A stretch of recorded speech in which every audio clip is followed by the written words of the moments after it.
So hi everybody. Today we have Seamus, my little Westie, Watson, and then Kevin from DFX. So Watson and Kevin from DFX, and Parker and Seamus from Telcoin. We're super excited for the meeting today, and then you guys get to meet our groomed little puppies.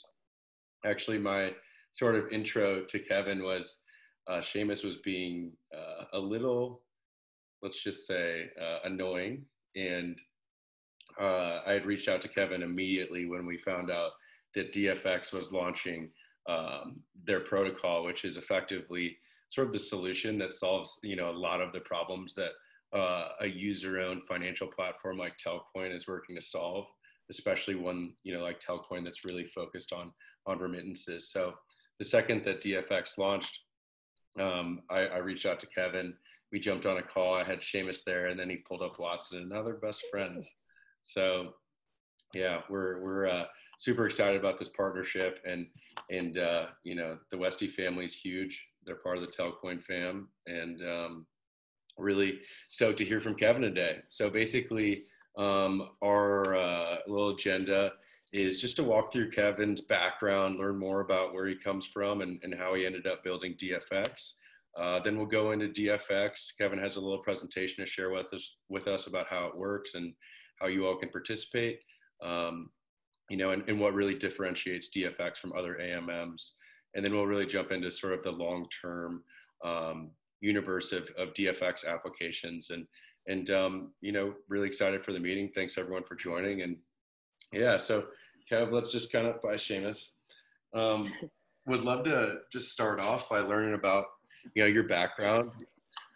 How'd you get into crypto? Wow. Yeah, so this was back in about 2015. I was in traditional finance, so I worked at one of the big banks in Canada. They were starting up a new blockchain group. This was back in 2015, so this was like a lot of banks just starting to hear the buzzword blockchain, and they were getting a little fearful. They wanted to have like a research group internally to sort of like study and understand what this new technology and phenomenon was. So as part of this new group, I was their first technical blockchain hire at the bank. And before that, I was still at the bank, but I was at another department. Funny enough, I was in their foreign exchange department. So it really comes full circle, the things that you end up doing. I was at the bank for about a year doing blockchain stuff. This was like really beginnings of like Ethereum. So developing on like Frontier, playing around with like early stage like Hyperledger and like Corda and Ripple and all those like technologies. But it was just like the infancy of it. I then sort of like, I left the bank and traditional finance to really dive into blockchain crypto like wholeheartedly by joining Consensus. So I met Joe, joined Consensus fairly early on, and really learned a lot about the ecosystem, about crypto, blockchain, worked on a couple of projects there, spent 2 years at Consensus, and then left Consensus and spent out building a crypto on-off ramp in Canada, really. And that's really the beginnings of DFX and really understanding the foreign exchange market, how money moves, understanding how people are using cryptocurrencies, really. So we built a stablecoin on-off ramp in Canada, allowing Canadians to go from Canadian dollars to US dollar-based stablecoins. And from there, the learnings, understanding how AMMs work, participating in DeFi Summer, allowed us to really incubate the idea for DFX like middle of last year, really in the heat of DeFi Summer, trying to understand how we can sort of decentralize our centralized business in terms of like an on-off ramp, and really providing this like foreign exchange service. Because what that business really did was like hold a bunch of K dollars, hold a bunch of US dollars, and just balance it back and forth. So we thought an AMM does this a lot better. Like it automatically does it. The liquidity is there, and allows it to automatically adjust the price based on supply and demand. So that's really the beginnings of what DFX is today. Yeah, that's awesome. So what was it like working at Consensus? I mean, it's such a massive sort of Ethereum native organization. Like, what type of projects did you work on there? Yeah, wow. So when I joined, it was like under 100 people. So it was still like the people there, like, were hardcore, like crypto, blockchain, Ethereum. I would call them nerds, but like, they were very deep into the ecosystem. And uh, I was part of like a group that really helped, I guess, different organizations understand the technology, working on projects that allows them to enhance the capability using blockchain and Ethereum, and then really took it upon myself to sort of build a couple of dApps within Consensus, and from there, there was actually a big lesson learned, like when building these dApps, like with inside Consensus, was that no matter how great your app is, the the the total addressable market is only as big as the people holding cryptocurrency. So this was back in like 2016, 2017. So at that point, like the people holding crypto were like, very, very like, small and slim. So we sort of, I would say, like sort of pivoted our project in a way to sort of cater to help people onboard into crypto. So instead of like building the application, we were enlarging the total addressable market. So that's sort of like where the idea of that stablecoin on off ramp came about, like from our learnings at Consensus, and really understanding that we want to grow the pie and make it a lot bigger. So met a lot of great people there. Had a great time, following the ecosystem. There were like booms and busts during the time I was there. So like by the time I left, I think the organization was at like 1,500 people. So it grew really, really fast at a really rapid pace. That's incredible. So, so then you left and you went to start the on and off ramp. Was that Paytree today? Yeah, that's exactly it. That's Paytree today. That we started it in 2019. Took us about a year to get all the licenses, get the technology, the banking relationships, and everything going. And that learning experience was very pivotal in terms of like creating DFX, because now we understand what it takes to actually build one of these on-off ramps, build a stable coin, like similar to the way that USDC works, where you have to have proper reserve, you have to really understand like how the intricacies work in terms of that type of business. And when DFX goes out to partners and tries to bring them on board onto the protocol, we understand what they're going through, what kind of like regulatory hurdles they have to jump through, and the type of like technologies and banking relationships they require to actually get something like that up and running. So we can actually help them along the way as much as they provide a service to us. We can provide a service to them as well. Yeah, I remember the first time I reached out, I think we were talking about, I reached out to learn about DFX and then realized that you also had started Paytree and CADC, and I was like, all right, we have a lot to talk about now. That's exactly what we're doing. And, we've gone through a lot of the same sort of battles. I mean, just getting banking in areas like when you say you're either an MSB or crypto, and then having to be, both, it's like, all right, this is going to be a battle to get there. And so it's awesome to sort of work with someone that's been in the trenches and understands how it works and how to get from point A to point B. So and then along the way, so you're working at Paytree, and then you ended up building DFX. How did you come up with that the idea for it? Yeah, so it really started during DeFi summer, around like the July, August, September timeframe of 2020. What Paytree did was allow Canadians to buy US dollar-based stablecoins like USDC, Tether, DAI. And during that DeFi summer, like yield farming craze, everyone was trying to get stablecoin so that they can farm with it. So like the business started like, you know, exponentially growing with the demand of yield farming. And we were looking at ways to sort of like automate some of the services that we're providing and sort of like decentralize ourselves and really, you know, take ourselves out of the equation, because really if we tokenize the Canadian dollar, we realized we can just put both currencies in an like AMM.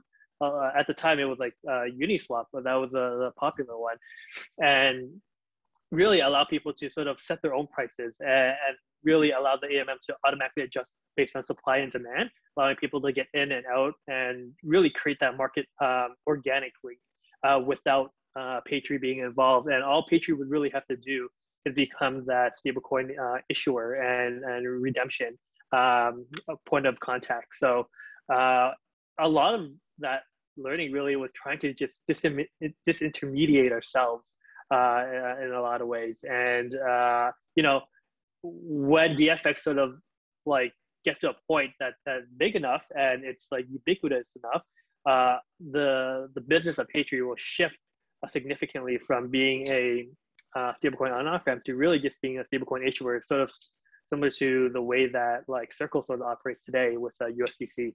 Mm-hmm. Awesome. So how did you know, who's on the team? How did you connect with them? And you know, what's the sort of journey been like from, all right, here's a great idea that we want to go build to where we are today? Yeah. So the DFX team, or the co-founders, team of four, we're spread out across the globe. Most of us are in Canada, but even in Canada across like a different really like different coasts. So two of us are on the East Coast, one of us on the West Coast, and then our last co-founder, Kendrick, he's in Australia. So we live in the ethos of like decentralization. Our team members can be anywhere in the world.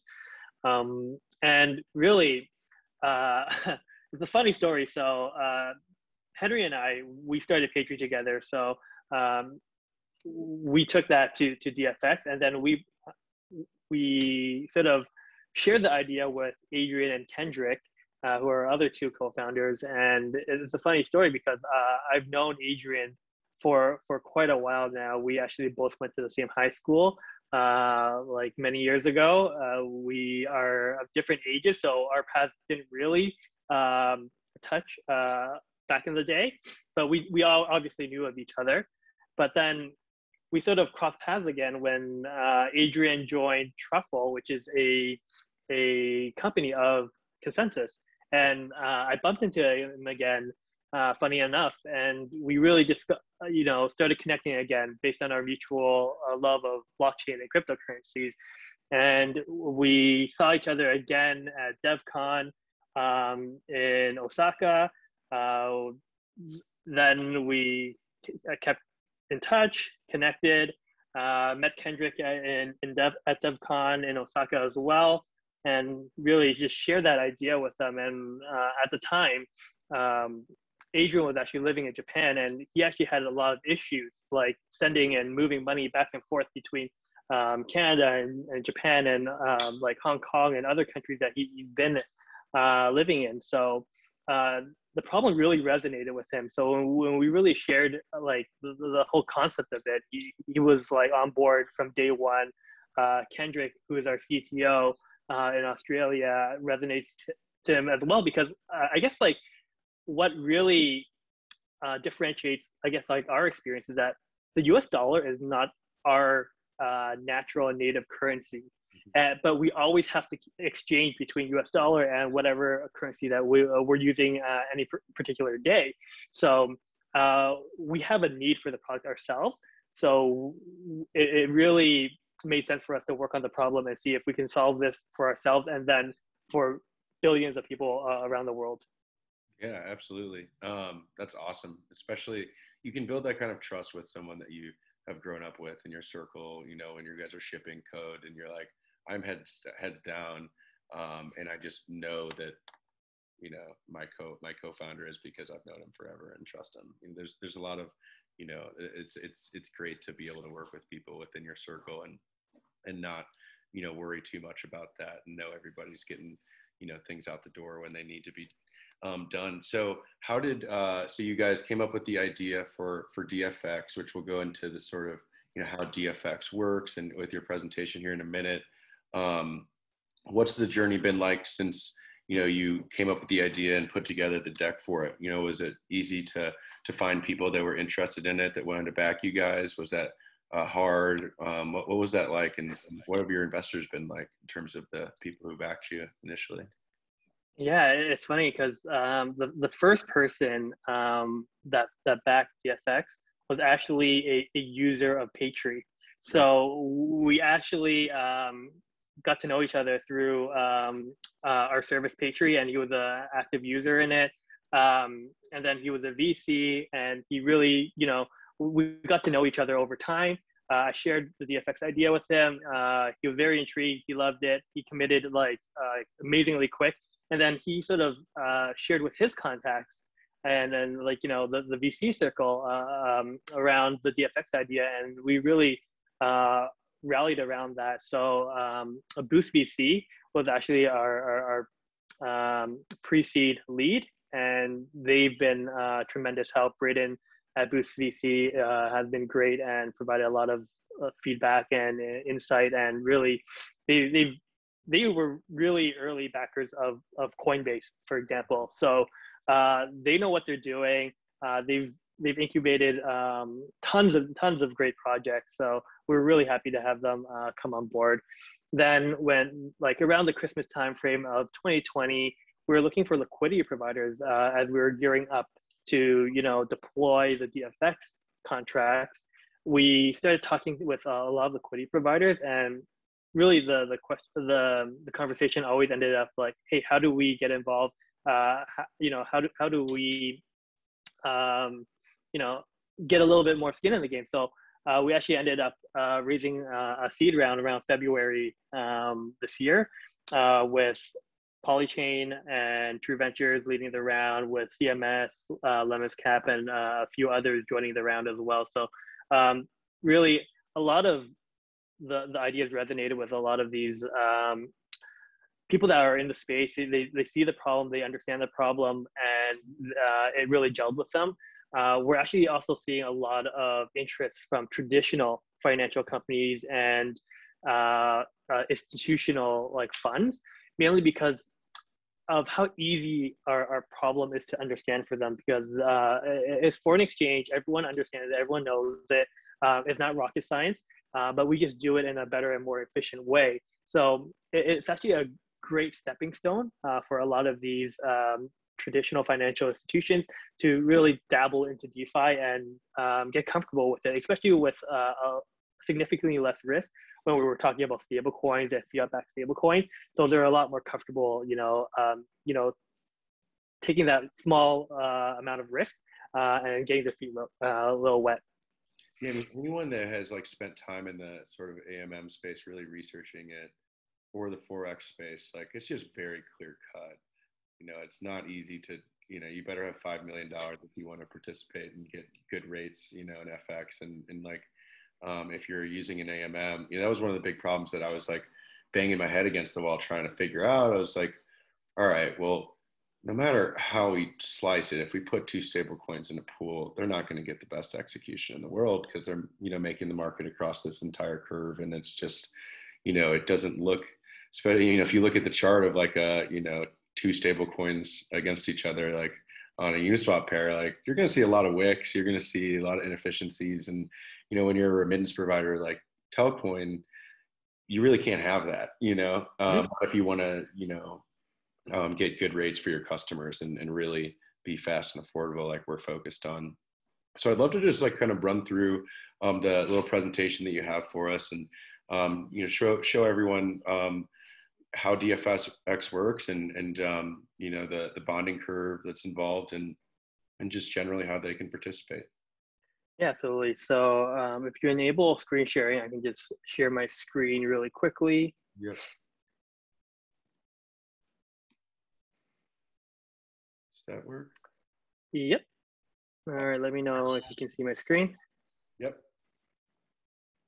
So we built this internal tool ourselves just so we can help model our own like bonding curve. And really, if you have a quick look at this bonding curve over here, maybe I'll try to zoom in a little bit.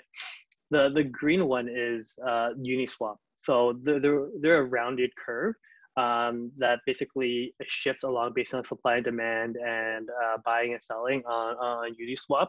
So really only a very small little fraction over here in the middle gets the best execution price. And anytime you're making a larger order, you actually shift along and up the curve and you're actually paying more and you start seeing slippage in the trade. So we've actually adjusted the bonding curve mainly because we're pairing two stable coins that are generally low volatility. So what we've done is actually flatten the curve down the middle over here, such that you're actually going to get that great execution price across a larger range of capital in the liquidity pool. So how we actually set this, like this point really here, is we actually use a Chainlink Oracle to determine what that the execution price is, because our stablecoins are fiat backed and they're essentially a one-to-one with the US dollar. So we're able to extract the FX price from the external market, traditional FX market, through Chainlink Oracle to provide a real-time feed in terms of what that price is. So you're getting a highly efficient execution in terms of larger size trades on DFX that you can't get right now with Uniswap. And this is not that different from Curve, where Curve sort of has this like flat line as well. But what their issue is that Curve only works well for like assets. So all the stablecoins have to be denominated in the same currency. So that's why you get pools like USDT with USDC with DAI, mainly because they all have to be based around that US dollar. And then you have other pools like that are like Bitcoin based, where you get WBTC with TBTC with RenBTC, because they all sort of have to revolve around that same currency. And then you really get that extremely flat line. We still sort of have a rounded edge near the ends on both sides, mainly because once liquidity dries up in the middle, it will start tapering off, and you're going to start seeing slippage if it sort of exceeds the capital efficiency part of the pool, which we sort of right now set at 50%. So within the 25 and 75% range, we sort of allow for highly capital efficient trades. Once the pool ratio sort of deviate and exceed, let's just say 75% or goes under 25%, you're going to start seeing a little bit more slippage in terms of pricing, just so that we don't run out of liquidity on one side of the pool because of like whatever external demand causes the pool to really shift in one direction. So that's generally how we do it. We have essentially 50% of the liquidity pool be extremely efficient based on the Chainlink Oracle price. I'm going to jump into another diagram here to also sort of like showcase that phenomenon. You can essentially consider this part in the middle, the highly efficient trade price, and anywhere outside of that 25-75% range, you're going to start seeing some slippages along the end, just so that it incentivizes arbitrage to come into the pool and really rebalance the pool and provide additional liquidity for people that sort of want to trade a unidirectional. And really, Uniswap V3 sort of tries to, do that, where they have highly concentrated liquidity at a certain price range. But the issue with that is that liquidity providers have to set that price range. And once you set it, every time you want to reset it, you have to pay for gas and becomes highly efficient. You have to constantly monitor it. So an automated market maker sort of becomes a semi-automated market maker, where it just becomes more work than you sort of bargained for. Whereas what DFX does here is that we allow the Oracle to shift along the bonding curve, allowing us to sort of automatically adjust the price range and the price for the user, and you don't have to do it yourselves. So we don't sort of break that like fungibility component of it, and it makes it a lot easier for our liquidity providers to get into the pool and sort of like set it and forget it. Whereas Uniswap V3, you have to set it and reset it. Yeah, so generally, this is how our bonding curve works and our AMM work. One thing that we do differently is that we specialize in non-volatile assets, especially currencies. So what that means is that we don't have to sort of become a marketplace for price discovery that Uniswap and SushiSwap and other AMMs are sort of targeting, where we have to price new tokens that don't really have an intrinsic price. We only support currencies that already have a price with an external price feed from Chainlink, allowing us to bring in that highly efficient trading on chain that a generic automated market maker can't really do, because it needs to sort of adapt for price discovery, where this is something that we don't really have to worry about because we can get an external price feed. So because of that, we're able to really model our whole algorithm around the idea of always having an Oracle price and not doing price discovery and becoming highly efficient for non-volatile assets. Yeah, I think that's really it. Happy to take some questions on our algorithm later on in the AMA. So feel free to ask questions about it once we get to that part. Yeah, and that was one of the things. This idea. When Uniswap V3 came out, I was obviously very impressed with the way it worked, and that could certainly work for a sort of stablecoin swap market, but it also isn't necessarily retail friendly, and for us, we want to bring, fast and affordable user-owned financial products, specifically, token exchange and remittances to the mass market. And we want active users to be able to, actually participate and sort of provide liquidity in that, that way that Uniswap V2 sort of commercialized, and that anyone can be the market maker now, and that's one of the things about Dfx that really drew me in. Was like, okay, well, we want to make sure our users can capture fees from a remittance network that they power. We want to make that remittance network as efficient as possible.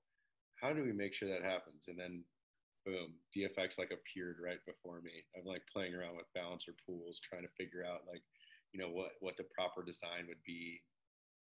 And then, yeah, I mean, that curve just really sort of changes the game, and anyone who's sort of paying attention closely to the space has got to be recognizing, how exciting that is. And so we're super excited to build on Dfx and enable a user-owned remittance, network to really flourish and enable our customers, which is that retail user who's sending money to their loved ones, to capture fees from that network, Yep. How do you, and so when you're providing liquidity on Dfx, is it pretty simple in terms of, you go in and you just go in with the pool weights and press a few buttons, or are there any sort of intricacies that people should understand before they jump in? Yeah, it's fairly simple. If you if you come in with like a foreign stablecoin in USDC, you can just like put it in right away based on the pool ratios. And it's almost like, it's probably a couple button clicks because of the way that Ethereum works. You do need to approve tokens before you can deposit them into our liquidity pools. But really, it's a fairly simple process, especially if you're on Polygon. The gas fees are negligible almost, in such a way that these transactions won't cost the end user very much. If you only come with like one stablecoin via USDC or a foreign stablecoin, we have a special button that you can just click that allows you to automatically deposit into the pool of your choice, where it would automatically do the swap internally using our AMM and then deposit it based on the pool ratios. So the user doesn't have to do that themselves. A very simple process. If you've used any other DEX before, it's very similar. And if you haven't, it's really just a couple of clicks, and we have a tutorial and instructions on how to set that up. In terms of like what you need to sort of think about before you jump into these pools, you might be thinking, hey, is there impermanent loss in these liquidity pools? You can sort of think of the way that DFX works is that the impermanent loss is equivalent to FX risk between the two currencies that you're holding. For example, if you're holding US dollars and euros and you jump into our euros and USDC pool, then you're essentially just balancing the risk between the euro and USD. So it's fairly minimal because of the low volatility that occurs between those two currencies. And you won't really get significant impermanent loss like you do in a traditional crypto pool where you can have like double-digit impermanent loss in a few weeks. That's generally not the case in DFX and low volatility currencies.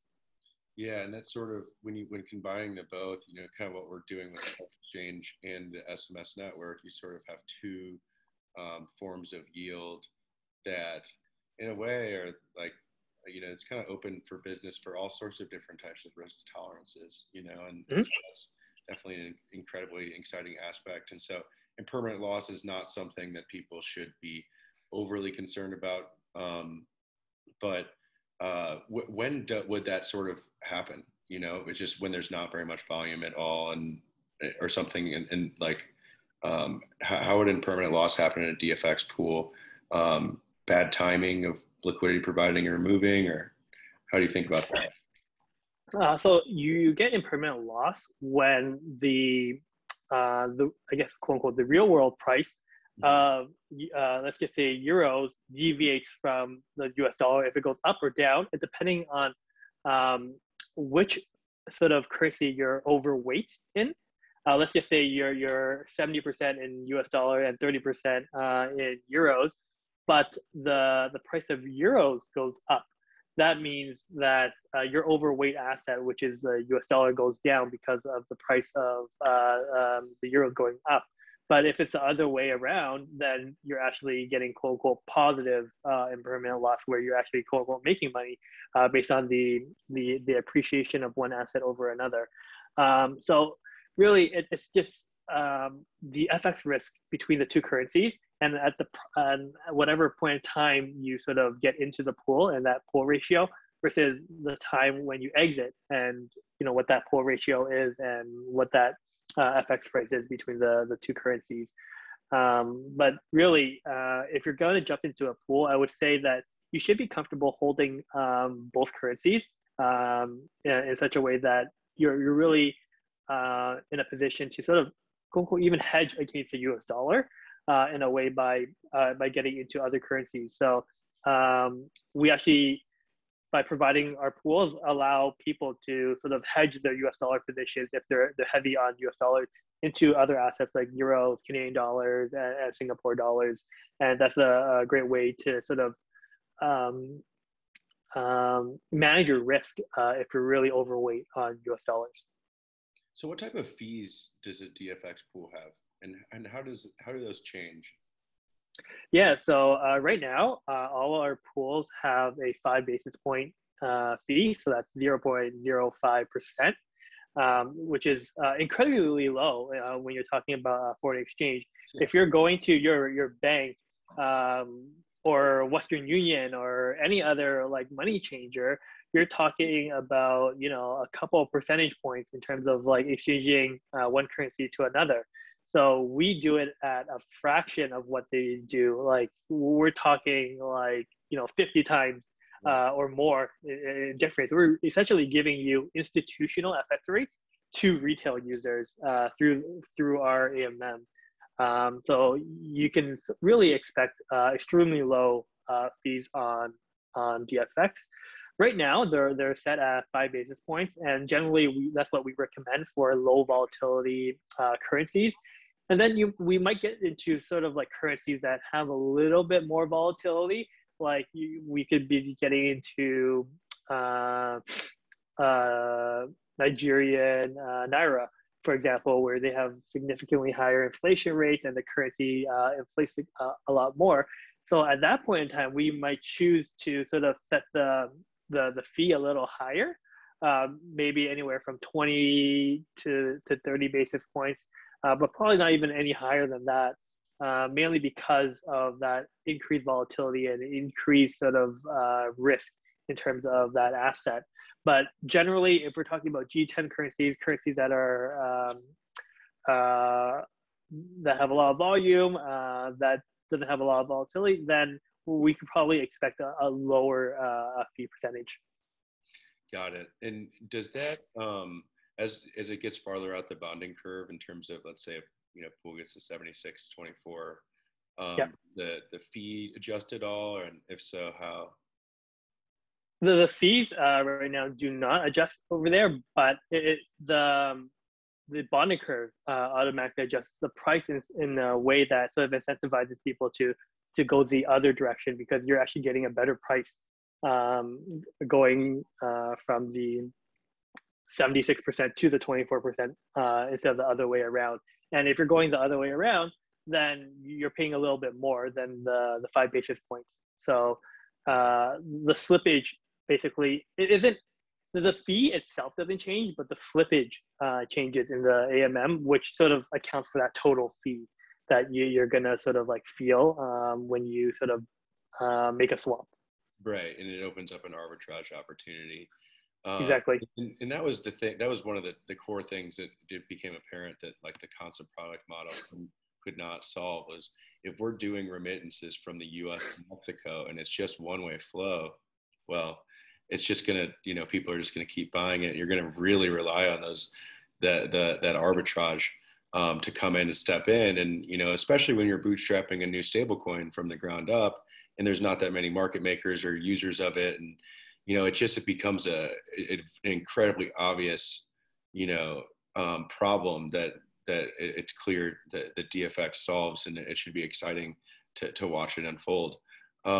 So right now there's USDC, the USD backed stablecoin, CAD-C, Patry's Canadian dollar backed stablecoin, Sing Dollar, which is XSGD, and then the other one is yours. What are your plans in terms of both Patry and Dfx in terms of more stable coins? And then I'd love to kind of just hear more about your thoughts on why, it's very clear Dfx is a foreign exchange protocol for asset-backed stablecoins, right? So yes, what's your plan? And then why would it not be feasible for someone to use, let's say, an algorithmic stablecoin beyond all of the? Yeah, so there's probably a couple of questions over there, but Yeah. I'll try to answer them as best I can.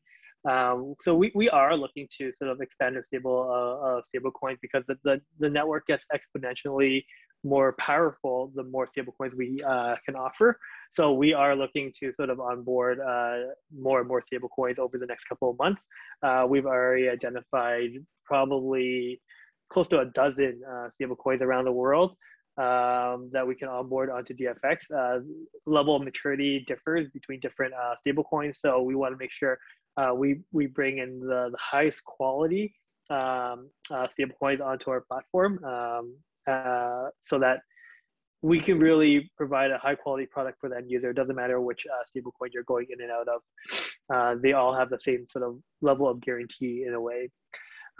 So you're right. Right now we are purely asset-backed, especially like fiat-backed stable coins.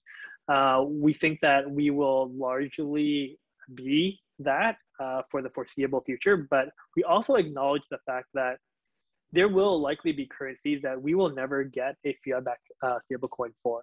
And in those scenarios, we might actually sort of venture off into what we consider crypto-backed stablecoins. So there's still some kind of collateral against these stablecoins, and it's not a synthetic stablecoin, where it is sort of like minted and burned and, backed by different sort of tokens. It will still be, backed by crypto in general. But we will get to that point after we exhaust the fiat-backed stablecoin market. And we're really trying to grab all of these fiat-backed stablecoins that we can, and we will. And once we do that, we will get into that synthetic stablecoin market, probably through governance, where our token holders get to vote in new synthetic stablecoins and the ones that really have a community around it and there's demand for it. And once you have that, you sort of get to a point where there may be on-off ramps dedicated to these synthetic crypto-backed stablecoins in a way. So right now we focus on fiat-backed stablecoins mainly because not only do they hold their bag better, but they have natural on-off ramps with the stablecoin issuers that allow people to go in and out of the stablecoins with fiat currency. So that actually opens up that remittance use case that you guys are really looking to build out. And we think that makes the network that much more powerful if you have an easy way to convert it into fiat currencies. So that's really the thinking around our idea in terms of like fiat-backed currencies and how we sort of build out this DFX ecosystem and network.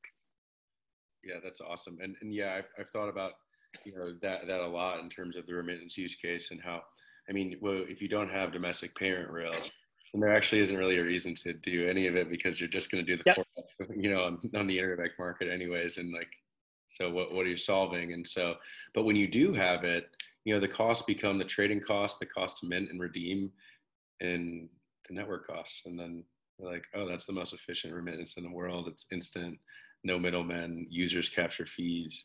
How does even, how does Western Union compete when most of their margin is on FX? And like, how does even, some of these other providers that don't even do FX compete when the users are aligned with the global remittance network where they're capturing fees from it, and in a way you could imagine, consumer preferences even shifting from this like crazy race to the bottom in terms of cost to optimizing for user ownership. And that's where I think stuff like this, it just becomes very clear.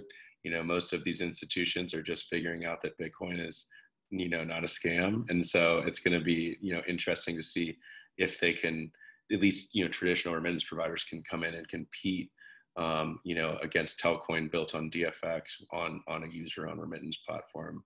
The user-owned part is like really important because basically we crowdsource liquidity from everyone around the world, and they're already holding these currencies. Instead of putting it into a savings account in a local bank, they could put it on DFX and allow people to leverage that capital to move money around the world.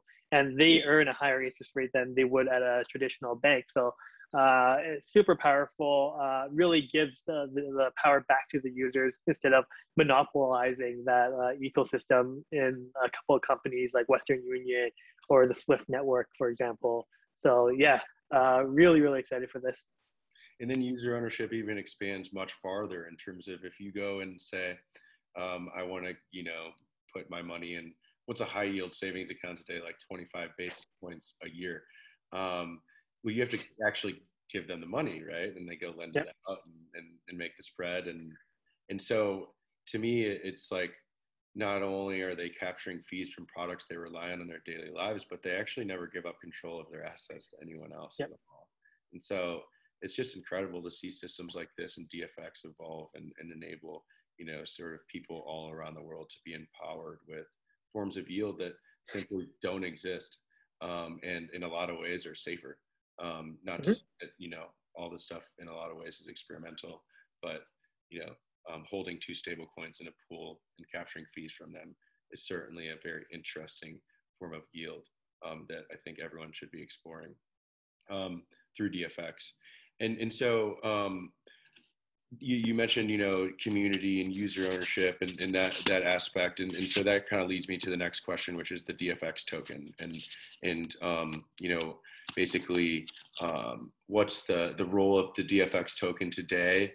and how do you see that evolving, and what should active Telcoiners, who want to participate on the DFX platform, learn about the token and what it's meant for? Yeah, so the DFX token right now can be accessed through liquidity mining on the DFX pools. Right now on Ethereum, soon to be on Polygon. And really the token is a governance token, allowing token holders to sort of determine different variables that actually can change in the bonding curve. Right now, let's just say 50% of the capital is allocated to highly efficient pricing. DFX users can change that to 60%, 70%. Like as the protocol sort of evolves, we're going to actually see these bonding curves get tuned to their specific currencies by the people that actively use it. Because by tuning it and making it sort of adaptive to the market, allows them to have more highly efficient trading, more volume, capture more fees, and then really distribute those fees back to DFX holders. So their incentive is to actually highly tune these bonding curves in such a way that generates the most volume so that they can capture the most fees and liquidity providers captures the most fees. There could be instances in the future, like I mentioned, where we get into a place where token holders determine which new stablecoins get added into the DFX ecosystem. This can actually be very interesting as we get into sort of what we consider sort of duplicate currencies, where there may be multiple stablecoin issuers for a particular currency, and this might be happening already. But like, for example, if there's another Euro stablecoin that comes into the market and they want to get into the DFX platform, we already have a Euro stablecoin. DFX token holders can vote to see if there's enough demand for this new stablecoin issuer to come into the ecosystem and really capture a lot of that like Euro stablecoin market. If there's enough DFX holders to really create a community around this stablecoin, then what that signals is that there will be demand for the stablecoin in the future. So we think that that's going to be a huge part of what we do in the future. And then really in the future, there could be instances where stablecoin issuers may have to hold DFX tokens to keep their stablecoin listed on DFX, for example, and it gets burned, and a bunch of different scenarios can happen. But all this can be built out surrounding the DFX token and really provide a lot of value for DFX holders. Right, and without the token, it's like a horse that's really powerful, but it's got no head. It really needs to be able to evolve, and so tokenized networks in a lot of ways enable things to evolve and improve on their own, collectively, in a way that you just really can't see in the joint stock equity model. You can't see it, without the token. It just would be kind of very, in a lot of ways, centralizing. You would have to lean on the DFX team to make all the decisions, and so by decentralizing it to DFX holders, you just have a very clear cut utility for that in this context. That without it, I don't see how it would be able to win against over the long term. That's really interesting how stablecoin issuers may in the future have to hold inventory of DFX tokens, and it's like, why not? Align with the network. It's very and that's a very clear proof that someone is aligned and is interested in the success of the protocol. Absolutely, and really the token solves a chicken and egg problem in terms of liquidity as well.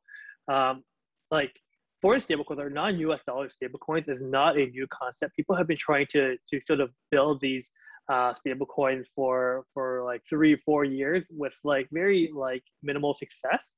And what we believe is because of the lack of liquidity. There was no reason for people to provide liquidity previously, and with no liquidity, you can't get in and out of positions that you normally would want to. So if that's the case, you're not going to have any users because they never know if they're able to sort of dispose of these stable coins, essentially. So by having a token and having active liquidity always available, you sort of create that market and sort of solve that chicken and egg problem, and then you can start building up that user base because there's always liquidity around for people to get in and out of positions.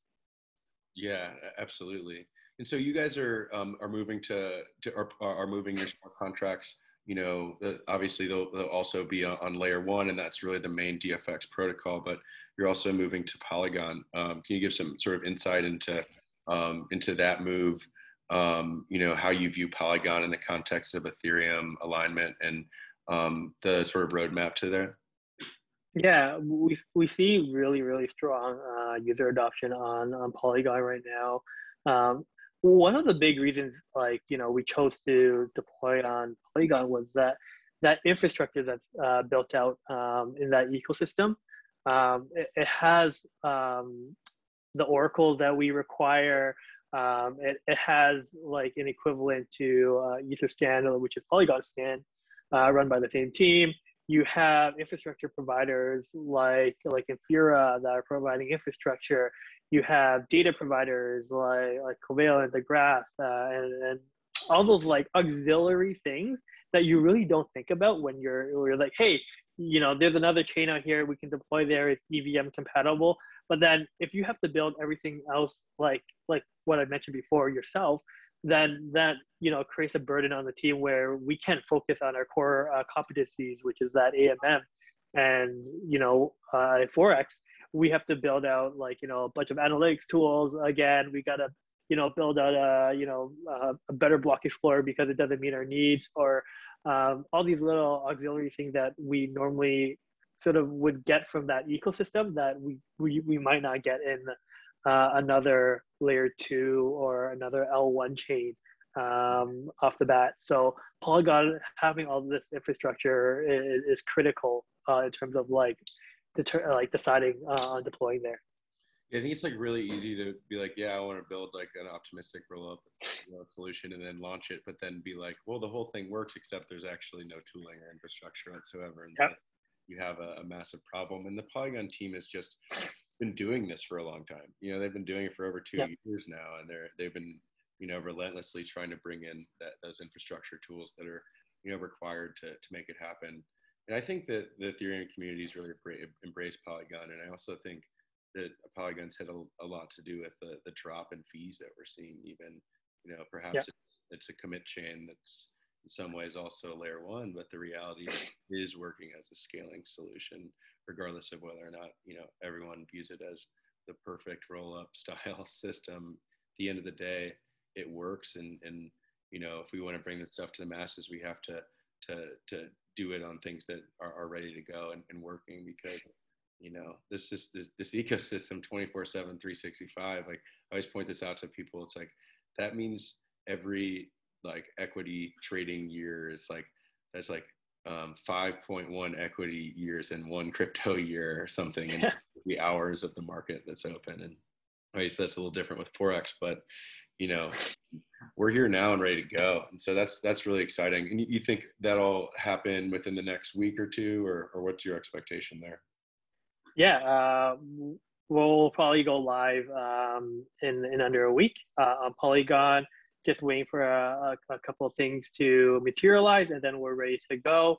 And we're excited to offer DFX rewards on Polygon.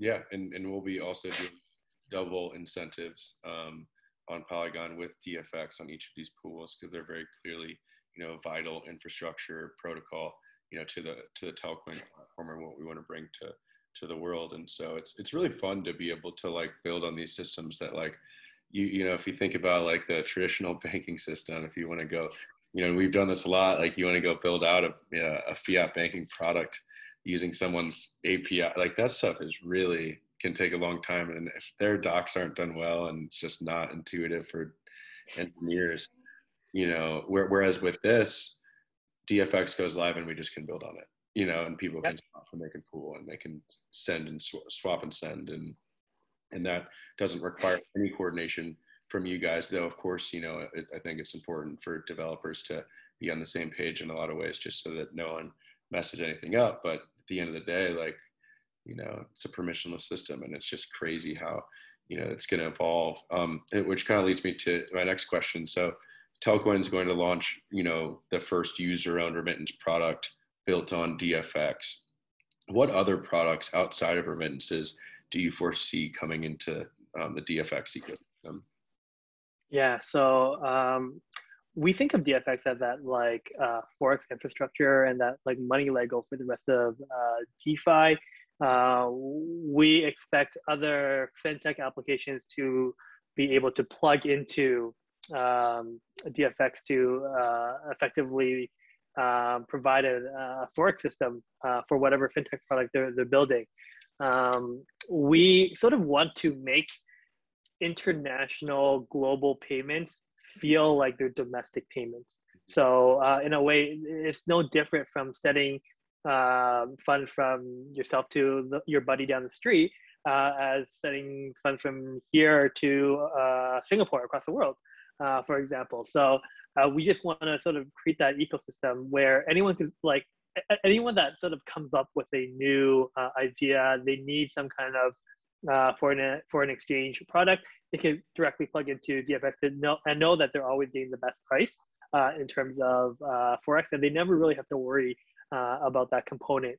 We're just a plug and play, and makes it extremely easy. We don't want to sort of only be available to crypto and blockchain products. We sort of want to sort of power the next generation of fintech products in the quote unquote the Web 2.0 world, where you sort of have a traditional fintech application in the front end, but you have like a crypto and blockchain application in the back end, and the user may never even know that that's being handled like that.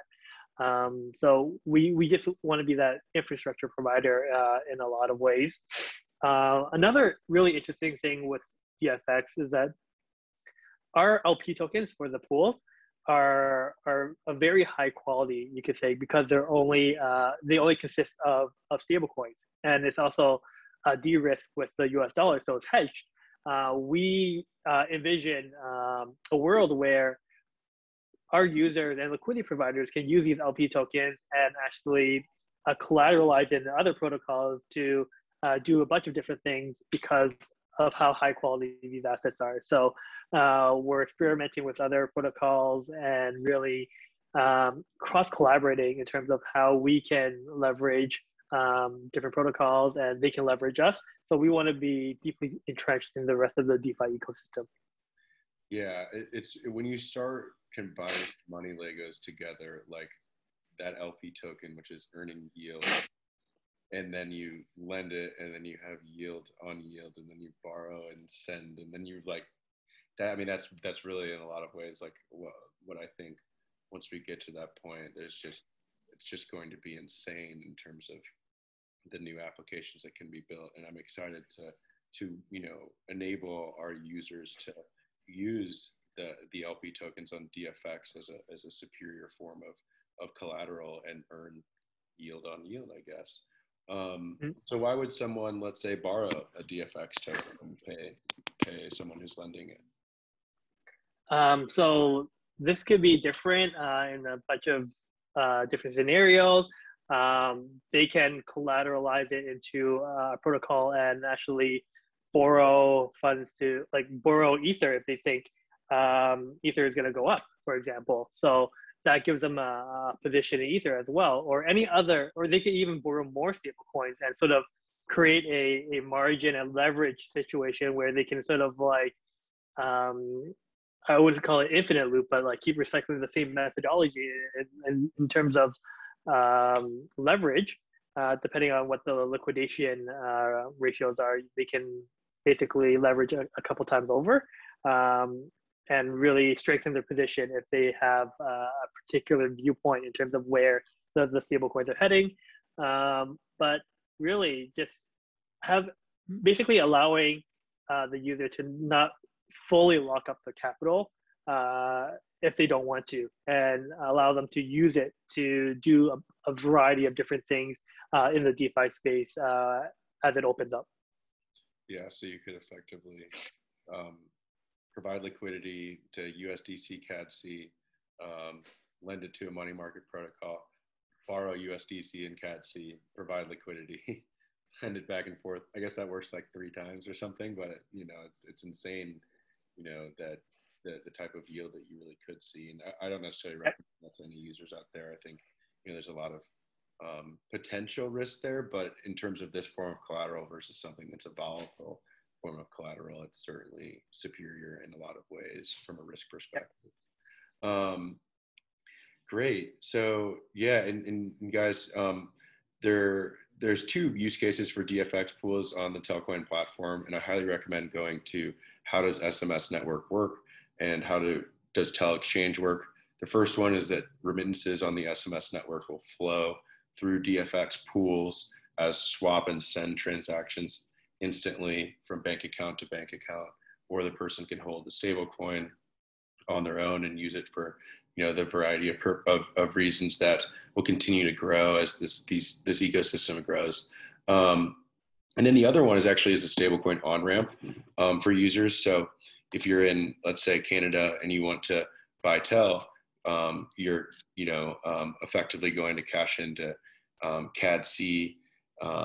CAD-C goes and buys USDC, which goes and buys Tel from the Tel USDC pair. And so we're also sort of using that Tel and USDC as a bridge pair because of the sort of the level of impermanent loss that you might see in holding a stable coin versus a volatile asset like Tel. You know, we want to sort of limit that, and we want to sort of collapse that around one stable coin pair. And so DFX enables us at 5 basis points cash and costs, plus, you know, the cash and cost for the stable coin, the minting of it, you know, to access all of our products. And so DFX pools really play a really important role in terms of enabling users to access a variety of products within the ecosystem and beyond remittances. And so I think it's going to be really interesting to see, you know, as you said, like people who are familiar with Forex recognize that, like, you know, if you're not a big dog,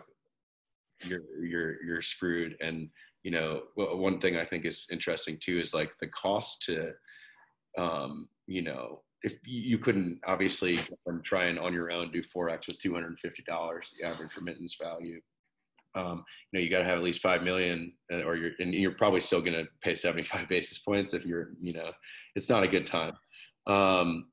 Whereas, you know, with DFX, it's 5 basis points, it's instant. And yeah, so it's just an incredibly exciting project. I'm really thankful that you guys came on and that we found you, and you know, really looking forward to building and innovating in this space, and sort of, you know, changing the world for everyday people, which is what we're focused on. But yeah, the interesting thing that I was getting at is that the actual costs to make a trade and a transfer on DFX are actually lower the less money you have that you're sending, right? It completely turns that, you know, I need 5 million and I'm still getting 75 basis points to, well, if I'm only sending $5, it's actually, you know, less slippage and it's going to cost less, even though it's an incredibly efficient system. You know, it's crazy to think that the little guy can now use a system for foreign exchange and not have to go to the literal biblical level money changers like you see in the airport, and, you know, most remittance services in the world that charge on average 7%. So it's incredible, man, and nice work. And, you know, we're stoked to build with you guys, and just really appreciate you coming on. And now we'll head over to the Twitter AMA. And you guys can ask Adrian, Kevin, and the whole DFX team, as well as, I'm sure, a number of Telcoin team members, any questions that you have about DFX. So thank you so much, Kevin. Thanks, Victor. Appreciate it. And talk to you soon.